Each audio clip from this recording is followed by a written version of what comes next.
Good morning, everybody. My name is Steve Blair, and I have had the honor and the privilege over the last, I guess 30 years of my career, but especially specifically the last 7, getting to scale people and culture at a great company called the Harvest Group. And they have really modeled for me what it's like to put culture first in your organization and make it a part of every piece of your business. And so that really got me excited about talking to other leaders about how they think about culture in their organizations. And as you know, the name of the series is called Conversations on Retail. And as part of that, it's Conversations on Leadership and Culture. Most of my guests are generally in or around the CPG space. That's where I grew up. That's where a lot of the Conversations on Retail topics come from. Every now and then I'll work in a guest that isn't in that CPG world. And I'm excited that today Bryant is one of those guests. And I'm also very excited because while every guest I've had the pleasure of knowing before they come on the show, Bryant is a very special friend of mine. We've been working together for 2 years, year and a half to 2 years. And I will tell you what started out as an opportunity for me to mentor and coach a young leader coming up in the world of culture. I can tell you that I've learned as much from Bryant as he has from me. And it's just been a great relationship. And so I'm excited to have him here to talk with me about his unique career journey, which is a unique one. I'm excited to talk about that. And also just his unique perspective, you know, as a card-carrying millennial and a Gen Xer at the same table. We always have fun conversations around that. And so I'm excited to welcome my friend Bryant Penzo. Brian, welcome to Conversations on Leadership and Culture. I'm excited to be here. Please don't ask me any questions about CPG because I won't know any. How about how to spell it? We good there? We're good there. Awesome. All right.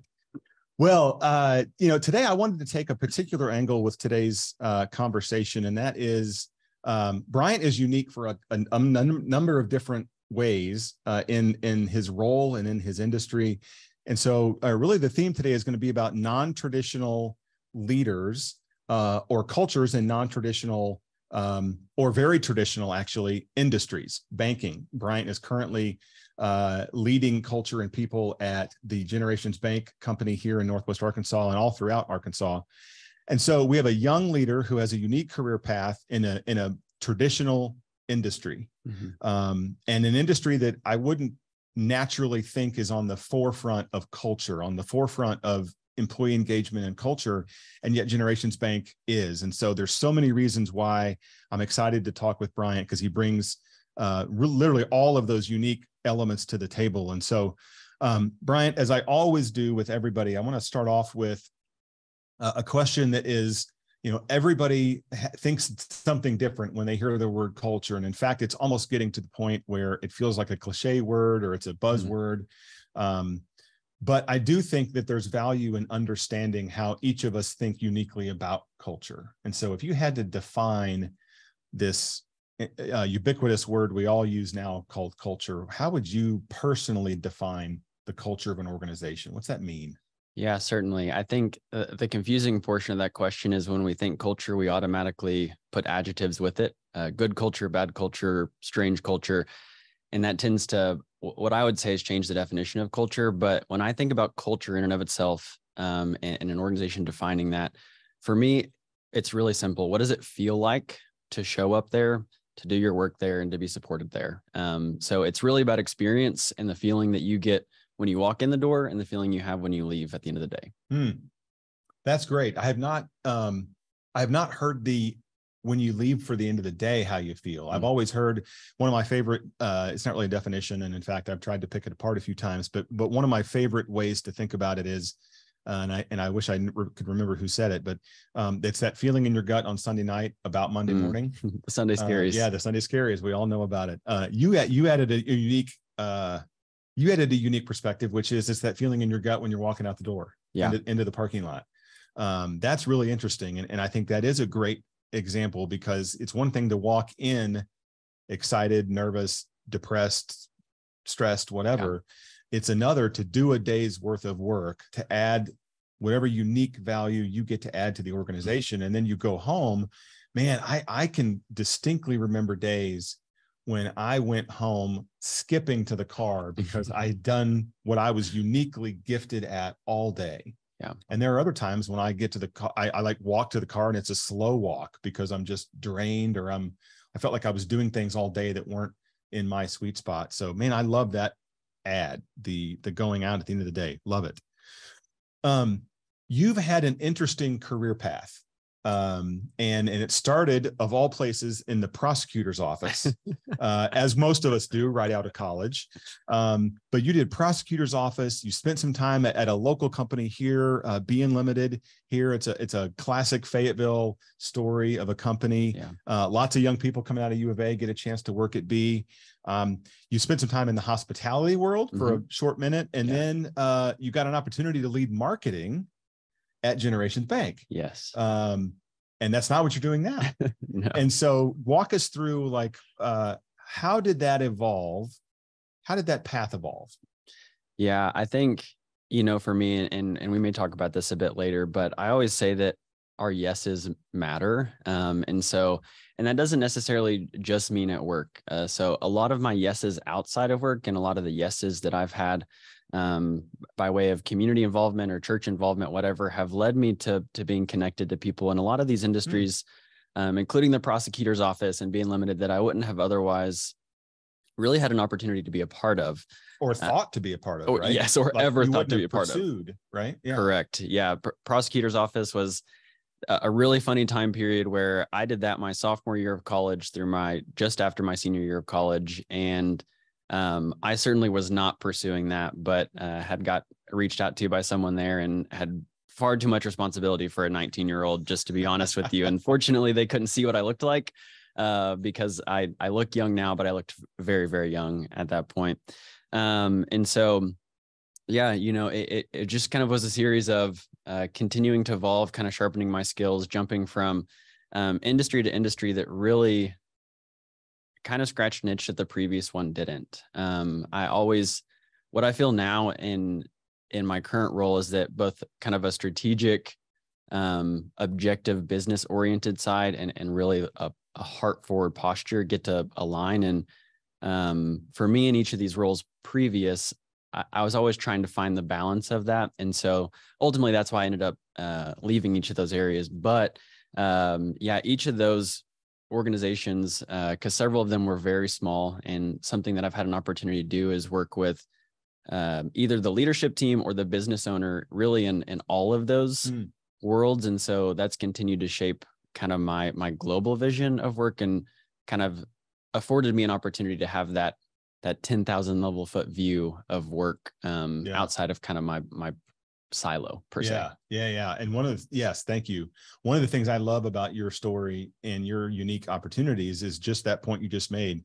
You've earned a spot at the leadership conversation, and certainly at Generations Bank. And so when we get there in a few minutes, I want to really unpack the kind of how it played out. Of you came into Generations Bank doing great work leading marketing, and John, the chairman of the bank, saw things in you that were unique and gave you an opportunity to really grow into a role that you hadn't had training for or experience in, which I love those stories. So we'll get there in a second. Yeah. I also want to understand, you've worked a lot of places. Those are not, none of those are typical career moves, certainly in succession, right? That's not a path. Yeah. What was the earliest experience in your career? And it could even be before the prosecutor's office. It could be a team or a group you were involved in, but what was your first experience with, culture, like how it feels to work at a place or with a group of people is unique to that place. Yeah. Like there's unique parts of DNA. There's unique personalities of an organization, not necessarily of people, but of what was your earliest experience where it clicked for you that, wow, this matters. This matters either to how much a person can show up fully at work, or it matters to someone that doesn't enjoy what they do or doesn't get to fully show up to work. Either way, like when did it click for you that culture mattered? Yeah. So I guess it's kind of a multifaceted thought process here for me, but getting an opportunity to work with leadership teams and business owners early on, but not be either one of those roles, and working kind of in day-to-day functions alongside others who weren't involved in those conversations, it really gave me perspective of both sides of the table, I guess. And, really often I would hear the conversations in leadership or from the owners touting culture, touting how much they thought they were bringing to the table. And then, I'd go back to my desk and hear 6 other people grumbling about, well, that didn't feel like it aligned. And so I remember really specifically early on working in an organization where it felt like the words and the practice didn't necessarily align. Culture was a big part of the conversation, but it didn't feel like it was always backed up in tangible ways that met the needs of us as the team members. And so I remember actually specifically going out and doing research. And I thought, well, if we're going to say we have good culture, I'm going to look at everyone who says that they don't have a good culture and compare our benefits to theirs. So you didn't ladder up and say who has good culture and compare us to theirs. You said, I'm going to go see who I think doesn't have a good culture and compare to them. Correct. You took a bottom up, I guess, approach to it. Well, and what I found is that a lot of those other organizations who didn't even claim to have this leading culture were offering things that were better, right? They were more sought after by team members, things that our team wanted. And I could look at other organizations, big box organizations that had better setup for their team members. And, we were saying we had a good culture. They were saying that, hey, we have a culture, but they were further ahead in kind of the practice of what that looked like. And so that was a first experience for me. And I actually made a PowerPoint and I presented it to our leadership team, which looking back, I don't know if it was the right thing, but nonetheless, I did. It was bold. It was bold.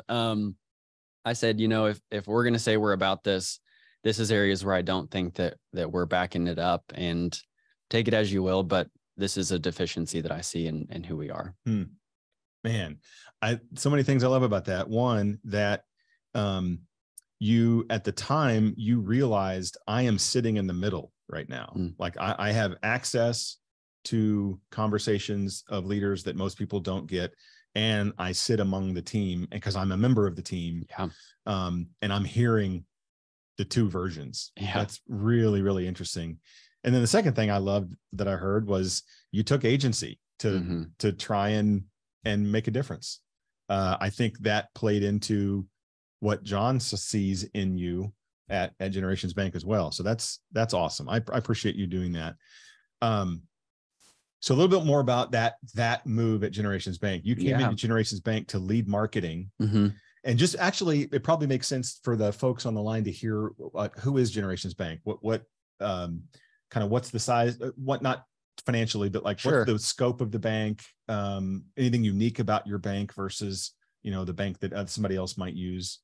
Yeah, we definitely have a unique story that we get to boast. And I'm honestly really proud to be a part of. We've been banking communities in Arkansas since 1907. So we just celebrated 115 years, which is pretty awesome. Wow. We've got 10 locations in Arkansas and 1 in Missouri. We just added that last year. But what I would say really sets us apart is that our bank has been in the same family for that entire 115 years. So John, my boss, who's our chairman and CEO, is the 5th generation family member of the Harrell family. And his son is a part of our bank as well. And so, we've got the 5th and 6th generation family members, a part of our organization. And, not only is that cool looking back to see how many genuinely generations and people have come before to shape our story now, but it's also a commitment for us to the communities that we're in now, that we desire to be a bank for a long time. And as you guys know, community banks, it is a mergers and acquisitions world quite often. And a lot of those smaller banks get purchased up, but something that we desire to be is around and to be serving communities for, another 115 years and beyond. So that's something that I really love about us is we have a long-term trajectory to continue to serve small communities the way that we always have. There are lots of companies that are 115 years old. I don't I can't think of one top of my head that is fifth generation led. Yeah. Right. Like I've worked in a couple of different family owned organizations, and one in particular, Walsworth in Kansas City, Missouri. Don Walsworth Jr., the current president of the company, is third generation. And my first, week on the job, we were talking about the pressures he was under and why he needed me on the team. And he's the one that shared with me the adage that, first generation starts a company, second generation grows a company, and third generation torches a company. and he didn't want to be that third generation. And so he was set out to do that. You've not only passed third generation threshold, you're in the fifth and sixth generation now. That's amazing. So thank you. That's a little bit about Generations Bank. You went to lead marketing. Yes. How did that happen? And then, well, not really how that happened, but you didn't stay leading marketing for long. Yes. So walk us through that dynamic. Yeah, this is kind of a really crazy story, and I'll spare us the long version. But I personally never saw myself working at a bank. I feel like most people in the banking industry grew up in the banking industry. It was something they saw their grandparents do, or their parents do, or they had an aunt and uncle, whatever it may be.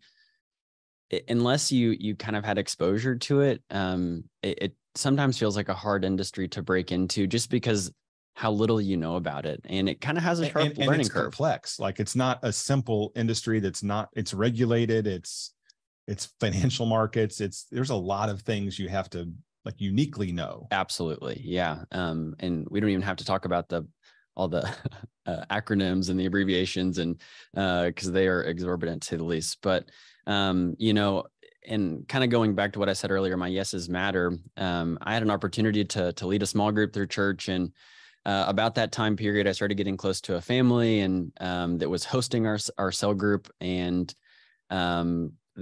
he worked at Generations Bank, and so I finally got exposure to the banking world, which I would have never had an opportunity to do prior. Like, I didn't afford that on my own. And really what prompted kind of some interest was some conversations that he and I had. And when I talk about leadership and working for organizations, something for me that's always been a really a critical hinge point, I would say, is trust. And because I trusted kind of the connections, the people I had inside the walls at Generations Bank, it made me kind of zoom out and say, hey, I could be a part of this because I trust the people who are a part of it. Even though I'm not a banking, I'm not a banker, I'm not a banking legacy. Absolutely. Yeah.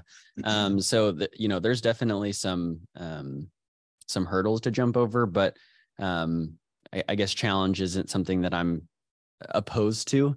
And so kind of around that time period, this was at the very end of 2019, and I was working in PR and marketing for hospitality world. And so it kind of seemed like an interesting time to shift. And I was also pursuing a master's at that time. And so there was a lot of different worlds, and I was really trying to figure out, what do I want to be when I grow up? And kind of like I mentioned earlier, I can do marketing. Marketing is fun, but I knew that it long-term wasn't where I wanted to be. I knew it wouldn't kind of sustain me long-term. And so, but stepped into the bank and started marketing in February 1st of 2020, So you got a good month in before everything changed. Yes. So certainly my exposure year to the banking world was albeit unique. And so quite honestly, marketing pretty swiftly turned into crisis PR, communicating to the public what our COVID practices were, communicating how we were going to navigate this, being an essential business for people to do transactions. And so, my exposure to banking was really, really interesting, but it gave me a unique look with kind of our doors closed to see operations and to learn a lot of how we respond, not only as an organization, but as an industry, to people's needs. Yeah. But you didn't keep doing marketing. Yes. So as I understand the story, John, who is a great leader, saw a young person who not only was good at their job that they were hired to do, but they had passion for bigger impact on the organization. Yeah. Tell me if that's the wrong way it happened, but I think that's the way it happened. And how did that transition into the role you're in today? Yeah. So over the course of that initial year working for Generations Bank, I was pursuing my master's in counseling, but kind of my role had shifted a lot at the bank because it was COVID, and obviously I wasn't planning events and being out in the community like normal, and so I kind of started managing a lot of our COVID protocol, sourcing policies, sourcing PPE, all of these things, and kind of helping make our team feel comfortable and prepared for kind of the virus during that time period, but additionally caring for our customers as a part of that. And so really what it allowed me to do was to kind of take baby steps towards strategic thinking on how to care for our people and how to prepare for our people. And so kind of with me tiptoeing into those areas while additionally making individual pursuits outside of work to learn how, in this case, mental health plays a role or an impact within the office. John just kind of approached me at the end of that year and said, he walked in and he was being so strange. And I was like, what are you doing? He goes, okay, here's the deal. And so, we started talking about that, and kind of what I told him was, hey, I have interest, because the initial pitch was to take over HR. And I said, I have interest, but I don't want to do it unless we're willing to kind of take this 10 steps forward. Because really where we're at is policies, procedures, payroll, and HR in and of itself has an opportunity to be strategic, especially in an industry where, we're fighting to hire people and to really paint our mission to the world that we're not like every other big bank on the corner. So what you said, yes, I think. Yes, I said yes. And we didn't look back. He said, okay, well, this is great. You need to learn, 5 years of knowledge in the next 6 months. And I said, okay, let's do it. So that's awesome. How long after that I know we met before that. How long after that did we start working together? Yeah. So kind of in my initial proposal for change, I said, kind of my last bullet point was, I know that my heart is fashioned for this and my mind is fashioned for this, but the knowledge that I need, I don't have. And so kind of the last note I wrote in there was, basically, I want to be mentored or to have someone walk alongside me in this. And so that probably would have been April of 2020, 2021 or 2021. Yeah. Because we've been together for about 2 years. Yeah. Awesome. Well, as I mentioned at the opening, I have loved our time together. We do some tactical things. We solve some urgent issues. We talk big picture things. You help me understand when I get it wrong from a generational standpoint. I let you know why we're cranky old Gen Xers and why we want everybody in the office. Kidding. No, that's awesome. So I appreciate that. And I just wanted to tell you publicly, I appreciate the time we've had together. It's been awesome. Likewise. So in no surprise, you're killing this role. You found a way to bring unique passion to an organization that's healthy, that has commitment to staying healthy, becoming healthier. And you have done that well, to the point where, and I hope I don't have to edit this out because I don't know if it's been made public yet, but you're getting a promotion. Yes. I believe it's not effective till July, but it's public, I think. We're actually talking right now to the next chief strategy officer for Generations Bank. Congratulations, Bryant. Thank you. I appreciate it. Well earned. I appreciate it. So that opens up a second kind of run of questions I have, which is chief strategy officer of a bank. You've been in banking 3 years, and you've been out of school for 10? A little less. 8 years. That's amazing. Yeah. And I believe that is a great example of millennials in the workforce who bring unique perspective, who are very passionate about what they do, and they are earning opportunities to lead earlier than I think any generation before them. I know as a Gen Xer, I probably got my first real leadership opportunity at about year 15, maybe. Yeah. Certainly not a C-suite role. Talk to me about that. I mean, you're not going to sit here and brag because that's not who you are, but clearly, I think there's something happening in the marketplace where millennials are demonstrating leadership and earning seats at the table.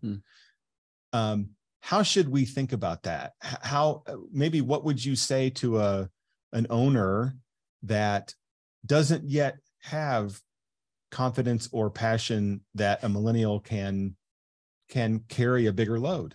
I mean, John invited you to carry a load way bigger than I think anybody would have assumed you could handle. Yeah. He saw it in you. How did that naturally play out? Like you obviously show up to work uniquely and differently. If you're talk to the millennials that are listening right now, like what would you encourage them to do? You're speaking for a whole generation now. What would you encourage them to do? Because I believe it's inherent in all of them that they're bringing unique perspectives, and they need to be listened to and welcomed, and then given room to run. As a millennial, what would you say to other millennials to be ready for that? Yeah, I guess something that comes to my mind, and I don't really know, honestly, just to be frank with you, but for my generation, quote unquote, I feel like we have had an opportunity to be exposed to things a lot more intentionally and kind of behind the curtain in a lot of ways, and really because of things like podcasts and the internet, quite honestly, right? That's been a part of my life for a really long time. And so the access that I've had to information, or the access I've had to other people's learnings, because I'd be lying to you if I said that, I mustered up any of this on my own. I'm certainly a collection of a lot of people who have spoken into my life, who've held me accountable, who've reined me in, who pushed me forward, et cetera. And so I wouldn't say that that's something that's inherent to who I am all the time. And so, for me, I think that it also wasn't being afraid of the Gen Xers and the baby boomers and et cetera, because I always found myself really wanting to sit close to their lives. And that's something that has marked my story in my professional career, which I would say has allowed me some of these opportunities in ways that I wouldn't have otherwise been able to do. So treating people in our organization that are, presidents and C-suite all along the way as humans. And so being willing to sit close to them and ask them questions has also been a really big part of my professional journey. And so, but also calling them to their own humanity and kind of asking them what they're learning along the way so that we can kind of forge that together. But, for me, I guess really just having access to more information and to learn things more quickly that I didn't have to experience to have the knowledge about. You take advantage of thousands of people that have done it already, and they're willing to talk about it, and they have a way to talk about it. Yes. So I don't know if that really answers your question. I think that there's a lot of untapped potential in a lot of age ranges of folks. And so, but for me, it's really just being willing to ask questions, being willing to sit close to people that I know have done it before. And yeah, just kind of listen to what they have to say. What I heard as you were saying that, they ask questions part, I heard, be curious. Yeah, absolutely. Really wonder about why is it that way, or wonder what organizations are doing culture well. And then I've also, I didn't hear you say it, I've experienced it from you personally, is to do that passionately, like to have a passion for improving something, a passion for learning something new, being curious, and then a passion for like doing something because of what you learned. Yes. And I guess go back to the PowerPoint you delivered at a previous organization, like that takes some passion to that's a kind way of putting it. But it takes some passion to step out and say, I care enough about the potential we have here that I'm gonna ask for some time, and I'm gonna put thought and effort into organizing my thoughts, and because I believe it can be different and it can be better. Yes. So be curious and passionate. Yeah. So we could probably say be passionately curious or curiously passionate. I don't care which. Both. Yes. And how about that? All right. I was going to word that question differently, which is, what advice would you give 2018 Bryant? But I think that's what you just did a little bit. Is there anything else you would, looking back, because 5 years ago, you wouldn't have thought you'd be in banking. You wouldn't have thought you'd be in a C-level influence role in a very big, successful organization. What else besides be curious would you tell yourself in 2018? Yeah. I think one thing that kind of couples my passion itself often is, I don't know if I wish I would have started this sooner or done it differently or whatever, but I think that I would have told myself then to start learning tangible skills or practices, expanding my knowledge, I guess, about the things that I'm passionate about. Because I think what I found is that it was challenging to know where to place them. It was like I had a ton of lighter fluid, but no wood. And so it was like I was ready to start a fire, but I didn't know where to do it or how to do it. I didn't have the tools in my tool belt to do it. And so as I started, learning about organizational health or how mental health and work couple together and kind of putting tools into my tool belt, it helped me orient my passion and say, hey, if this is what it means here and this is what work looks like, let's find tools to bridge that gap. And so I guess that was something for me early on that I didn't know exactly how. People are always like, do what you're passionate about, blah, blah, blah. But I didn't know. I'm like, okay, cool. That makes sense. But that's not really the avenue to how it's going to translate to work for me. Man, I had a ton of lighter fluid, but didn't have any wood. That, ladies and gentlemen, chalk that up. That's going to be on a t-shirt somewhere. Or Simon Sinek's going to write a book with that title. But that's awesome. I love that visual. And as a guy who's going to go camping in exactly 6 hours, I won't be using lighter fluid, but I'll have plenty of wood, and we'll see what happens. Appreciate that, Bryant. Okay, I think we're right at about 35 minutes. So I would love to pop over to the chat and see if there's any questions in the chat we haven't addressed. And then, as Matt mentioned, this is a conversation. So we've wrapped up with kind of the questions that I wanted to get out. So feel free to come off mute. If you've got a question, you might use the Zoom technology to raise a hand or something, so we know that you're interested in asking. But if you've got a question for Bryant, I would love for you to chime in and ask a question about banking, about your new job, about where to find firewood. You can buy bundles out in front of Harps as you're heading to your campsite. Well, anyway, I don't see any, so that's okay. Who's on there? Should we call out someone who's on there? Coleman needs to have a question. Becky has also joined us. She's on my team back at the bank. Oh, here we go. Scaling culture is the hardest thing a leader in any industry can accomplish. What tips do you have to accomplish this? Man, Mike Bach, thank you for that question, Mike, and great to hear from you. It's been a few years. That funny you asked that, Mike. That is exactly why I'm doing what I'm doing today.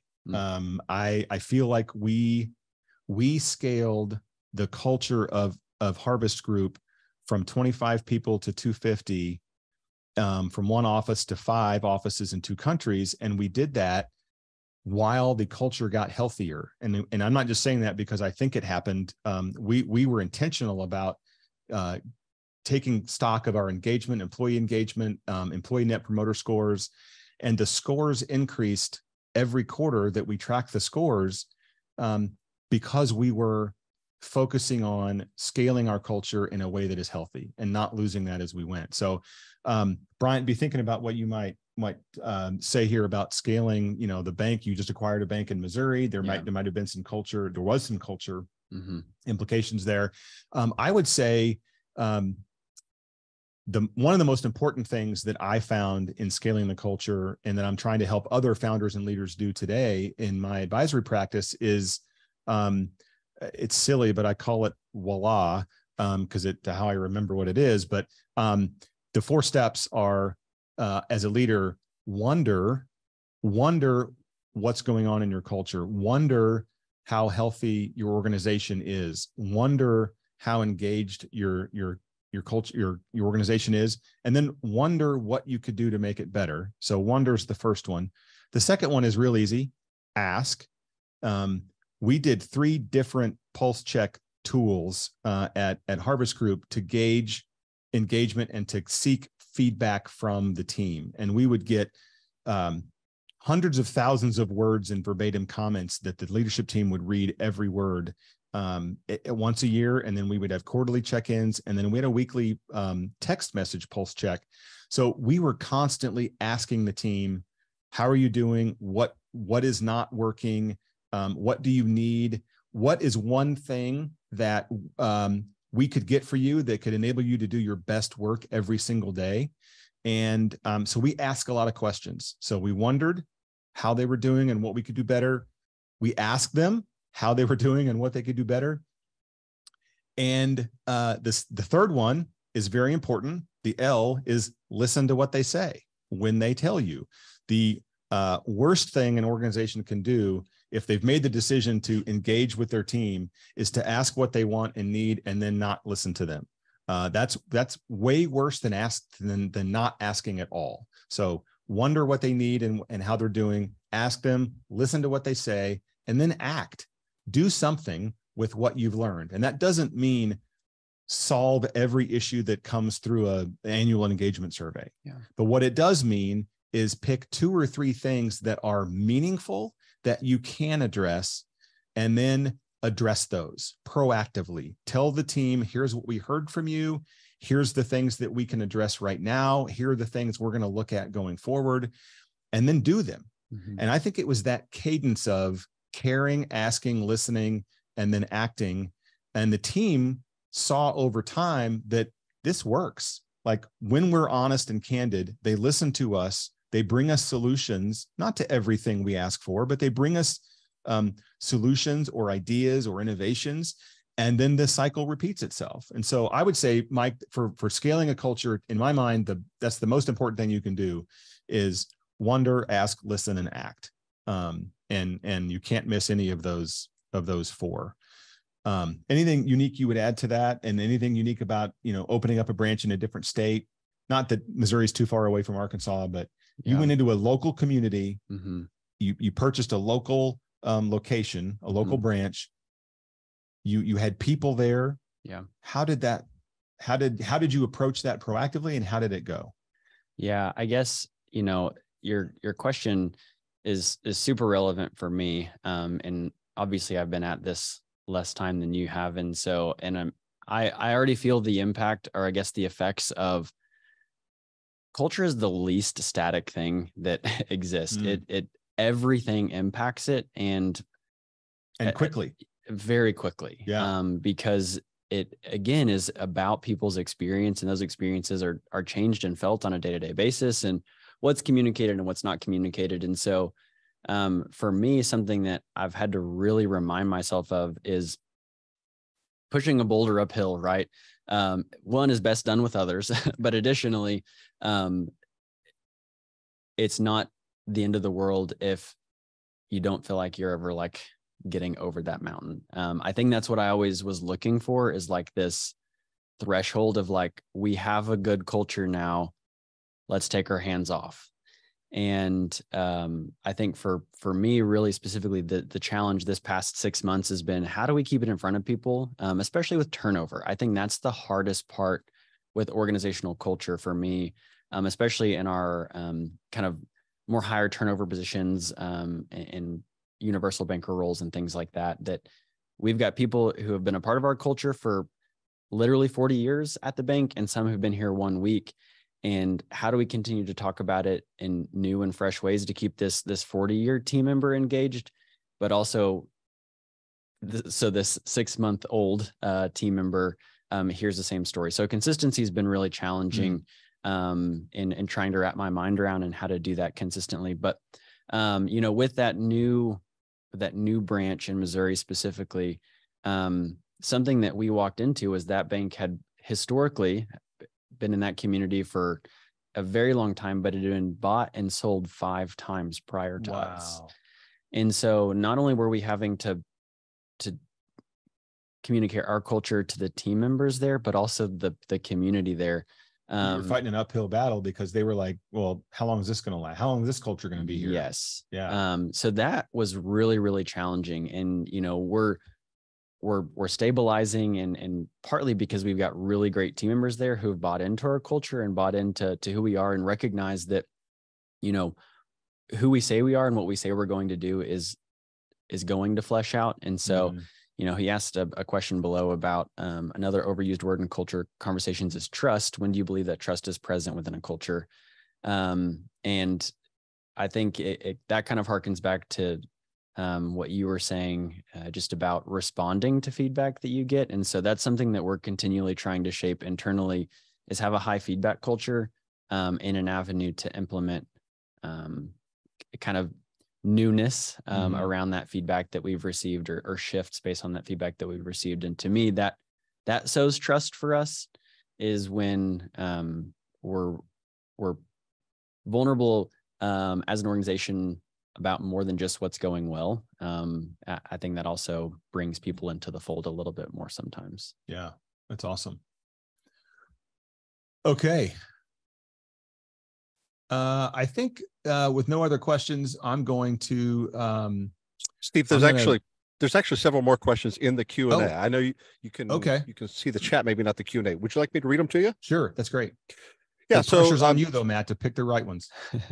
Yeah, well, a couple of these would be simple, a couple the others maybe not. How do you go about finding a great mentor? Great question. I have a perspective, but you found a mentor. Not sure how great he is, but walk us through how that happened. So I guess specifically when I think about my mentorship with you, one, I knew people who worked around you. And so I knew people who could speak to your work character. And I knew people who were friends with you that I trusted so they could speak to also a personal side of life. And so when people that I trust express trust in that person, maybe I'm looking for mentorship in, that goes into a tremendous distance for me, kind of relying on that relational equity that I have with them and they have with you. And so I knew you were a leader in the area I wanted to be in, and I knew people that I trusted you. And so that gave me enough, at least a buy-in on the front end to say, he's someone that I'm interested in mentoring. And fortunately it worked out. Yeah, it did. Hey, correct. My memory's not the greatest, but before any of that happened, didn't we bowl? Didn't we go to breakfast? Yes. And what's so funny is at that point, basically I kind of told you that I wanted to do what you do. But at that point I'm like, what does that even look like to get that way or like to head in that direction? And then we specifically spent like 10 or 15 minutes unpacking this idea of what it would look like for reverse mentorship in the workplace and how could you leverage young people to mentor kind of that next generation in different ways as well, which is funny. Brilliant. I love it. It all starts at the bowling alley, people. I'm telling you, it all starts at the bowling alley. Okay. Another question from the Q&A. Oh, sorry. Go ahead. A great question. We can actually see him, Matt. We can see him. Oh, very good. Yeah. This is from our friend Coleman Davis. Besides saying yes to things inside and outside of work, what have been the most valuable investments or initiatives to your personal and or professional life that you've actively pursued? Love that question. I have a very quick one that I thought of immediately. Go for it. And half of you will probably laugh at me. I think I have completed every available personal assessment on the planet, going way back to Myers-Briggs, DISC, StrengthsFinders, Motivation Code, Enneagram, Berkman, Predictive Index. And Coleman, what I would tell you is each one of those has been insightful at the time. Like when I did the Enneagram 6 years ago and it told me I was a straight up 2 with a 3 wing, I was like, yes, that's me. And then that got me curious enough to study that a little bit and to understand a little more about how I could be healthy. So every time I took one of those, it helped. What really, really mattered to me, Coleman, was about 5 years ago. I literally and figuratively laid them all on the table and said, what are the through lines through all of these different assessments? And there were about 4 things that were glaringly obvious. I love to impact organizations. One of the assessments I did was the imperative purpose profile. And it tells you, hey, are you all about trying to impact society? Are you trying to impact organizations or teams of people? Or are you trying to impact individuals? I would have told you that I wanted to impact individuals. Bowling alley breakfast, that's exactly what I love to do, is sit with a person and talk. But looking at this survey said that I was going to be, I want to impact organizations. And then I look at everything else I got from StrengthsFinders, where I'm strategic and I'm woo. And I looked at Enneagram, which I'm an Enneagram 2. And then I looked at, Predictive Index and how the 4 different models of that played out. It told me that I really wanted to impact teams of people. While loving individuals, but teams. And that's just one insight that I got when I laid out all of them on the table. And in fact, one of the things I'm trying to work on is building a tool or a process that helps people do that. Put all of them on the table and then see what are the actual 3 through line threads. So that's one thing I would take home is be an aggressive consumer of tools that help you dig into who you are on a deeper level than just what you think you are. That's one thing I would say. What about you, Bryant? Yours is much more objective than mine. I feel like a few things that come to my mind, which are not going to be shocking to any of us here, but is, and I mentioned kind of being a consumer of other people's knowledge, specifically in industries that I'm wanting to learn. Typically, I'll look for 3 to 5 thought leaders in that industry, be them either local folks or, big name people, and just try to digest as much information as I can that they're publishing, be that real life case studies, stories. I think stories are so powerful. And then to me is looking for commonalities amongst all of them. It's like, this worked for this person, this worked for this person, and this person. What would it look like to boil that down to be beneficial for Generations Bank or beneficial for Bryant in my career? And so that's something that I pull on, and most of mine's always going to be pulling on people. And then kind of the investments or initiatives, I would say I invest a lot of time with others. You do. And that is definitely something that every friend you have would say that. And, ranging from 60 to 24 years old, I've got what I call heart people kind of in that whole age group. And for me is investing in those people, and giving them agency to speak into me and hold me accountable, really, especially in my professional career, has been really beneficial because they've reminded me that I'm not here and I'm not here. I'm right where Bryant is supposed to be. And, they can call me out when I'm making prideful decisions, or they can call me out when I'm not stepping up to the plate like I ought to be. And so for me, having people that know the ins and outs of all of those facets of my life, professionally and personally, I would say have been a really impactful investment in me continuing to be a a consistent or constant Bryant in all of those avenues. Love that. Does that make sense? Yeah, totally. And I think that is obvious with you, that you are wired that way. Everybody that knows you would say that. Last thing I would say on that, Coleman, and this, you encouraged me to remember this when you said, like, find a person and study them.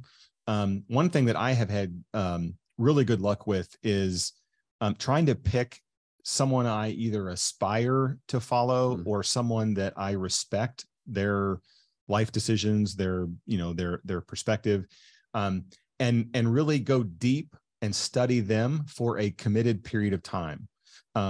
Bryant will probably be able to tell the group who is the podcast that I strongly encourage leaders to listen to. Andy Stanley. Andy Stanley, because I decided a long time ago that I was going to study Andy Stanley's leadership. That doesn't mean I agree with everything Andy Stanley says and does, but it says that I respect his approach, I respect his heart, and I want to learn from him. Mm-hmm. And so rather than take a shotgun approach and listen to every leadership podcast there is, I'll commit to one for a season and I'll listen to every episode they have. Mm-hmm. And similarly, and as committed, I will try to find a podcast or an author or a perspective that I either don't agree with or that I struggle with, and I will read their stuff because I think it will help me think more critically, and not to disagree with them, to grow myself and to try to understand where they're coming from. And I can't tell you how many times, at Harvest Group, we had a book club concept where we would read books, and a lot of them, we focused on a few of them in particular right after the George Floyd incident in Minneapolis. And I got to tell you, I don't think I ever saw an organization as a whole grow more in real uncomfortable ways than the 3 books we read as a small group, and then the documentaries we watched as a team. And so I would just say, pick people you trust or that you aspire to follow, and then double down on them for a season, and then pick a different one. I went from Andy Stanley to John Acuff, and I've gone from John Acuff to Todd. Oh my gosh, Todd Henry. Though all 3 of those men are ones that I've at one point or another gone all in on their podcasts. Great question. Joe, what is your approach to keep politics out of culture and policy? Well, folks, that's all the time we have. So, no, Joe, great question. I probably won't be able to do this justice, Brian. I'm not sure about you. Here's what I would say. The way I think about culture is first of all, getting to know who I am and then showing up that way every day. Second half of culture is understanding who they are. And by they, I mean your coworker, your teammate, your boss, your neighbor, your person in the community that you don't agree with. Get to know them so that you see how they show up whole, and then love them and respect them. Yeah. I didn't say agree with them. I said love them and respect them. And so if I approach something in that with that mindset, if that heart position, and then I just don't let politics come into my work conversations. Yeah. It doesn't mean we don't talk about hard things, but it does mean we don't go out of our way to bring up polarizing topics. And that may to some may feel like a cop out, but I want to look for ways that we can grow together, not ways we can prove each other are wrong. Mm-hmm. And I don't know a better way to say that, but I think, and as far as policy goes, I would say the way I look at that is an organization that knows who they are and knows where they want to go and what they want to do. They likely have a robust vision, mission, and values. And what I like to do when questions of politics and policy come up is to look at the values of the organization that we have curated very carefully together, and then we have committed to be a part of every conversation, every decision we make as a company. Who we hire, how we develop people, who we promote, how we compensate, and how we let people go are all rooted in what are the values of the organization. And you don't have to believe everything we believe, but you have to align to the values of the organization. And if you can root in those, you can probably navigate any policy issue, whether it's an HR policy or a society issue, by stopping first and looking at, okay, now what are our values? How do we think about this? Okay, then that requires us to address this situation this way. That's what I would say. Anything else besides, anchor in your values on that one? No, I think, that's certainly the approach we take in kind of all facets of business. And I think and this is like I think a younger generation thing maybe, but is this idea of I and my organization don't have to be 100% aligned on beliefs. And I think that's a really challenging area for a lot of young people, that a lot of folks desire to have 100% alignment with the organization that they're working for. Yes. And I think that muddles this question a lot. But like you said, in a lot of ways, and two things come to mind for me. One of which is you taught me, it's keep the room round. So thank you, Kenny Shields. Rest in peace, Kenny. Politics and policy and things like that. For us, we're always working to try to not back people into a corner about misalignment of belief. But we're always going to call to action on alignment of value, like you said.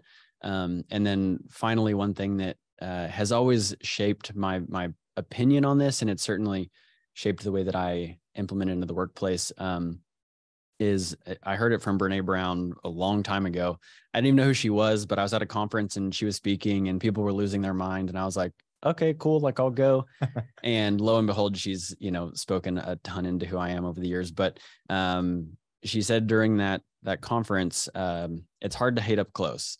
And with scenarios or situations like this, where there's political differences or belief differences in the workplace, to me, what I always encourage our team, and I have to do this myself too, right? But is to be willing to get close to that person, because it humanizes them immensely. And I no longer know them for their politics or their beliefs, but I know them for Steve, so to speak. And so for me, that's maybe a posture that I lead from at the organization, and I ask others to be a part of, is to not actively oppose people because of differences, but sit close to learn about those differences, because commonality will certainly exist within those areas. That's awesome, man.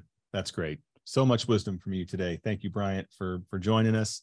Thanks everybody for participating and for hanging in there with us. This is Conversations on Leadership and Culture. It is part of Conversations on Retail. I would encourage you to go to Conversations on Retail website and check out all of the other talks and all of the other conversations that are happening. This one happens to be Leadership and Culture, but you've got technology, you've got supply chain and RFID technologies, you've got digital commerce and omni-channel commerce, lots of great conversations going on over at Conversations on Retail. So I'd encourage you to go check it out. Thanks to West Rock and Cameron Smith for sponsoring us today. Thanks for Matt for kicking us off. And we'll see everybody next time.